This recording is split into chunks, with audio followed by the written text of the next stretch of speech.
बहुत कुछ होगा जी। अब जैसे डिजिटल एम्बेसी की कल्पना, हम काफी मात्रा में उसको प्रमोट कर रहे हैं। आपने जो डिजिटल क्रांति भारत में देख रहे हैं, शायद मैं समझता हूं उस गरीब को एम्पावरमेंट का एक सबसे बड़ा साधन ये डिजिटल रिवॉल्यूशन है।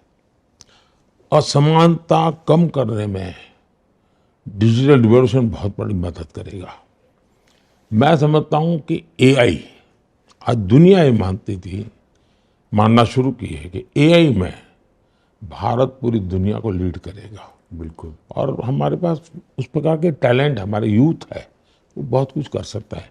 दूसरा, भारत के पास विविधताएं बहुत है, हमारे डेटा की ताकत बहुत है जी। दूसरा, आपने देखा होगा कि मैं अभी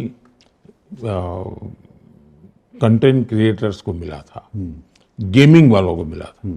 उन्होंने एक बात मुझे बड़े आश्चर्यजनक कही। वो मैंने कहा, भाई ये क्या कारण है इतना ये फैल रहा है? बोले, साहब डेटा बहुत सस्ता है। बोले, दुनिया में डेटा इतना महंगा है।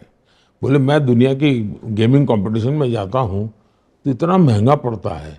भारत में जब बाहर के लोग आते हैं उनको आते, अरे इतने में मैं, उसके कारण भारत में एक नया क्षेत्र खुल रहा है। आज ऑनलाइन सब चीज एक्सेस है। कॉमन सर्विस सेंटर साहब करीब 5 लाख से ज्यादा कॉमन सर्विस सेंटर हमारे, यानी प्रकार से हर गांव में एक, और बड़े गांव में 2-2, 3-3 कॉमन सर्विस।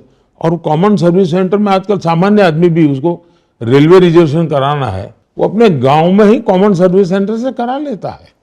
ये जो सिटीजन सेंट्रिक ये जो व्यवस्थाएं हुई है, इसका बहुत फायदा। और मैं कभी कभी गवर्नेंस में मेरा एक अपना फिलोसॉफी है, उसको मैं कहता हूँ P2G2। मैं कहता हूँ प्रो पीपल गुड गवर्नेंस।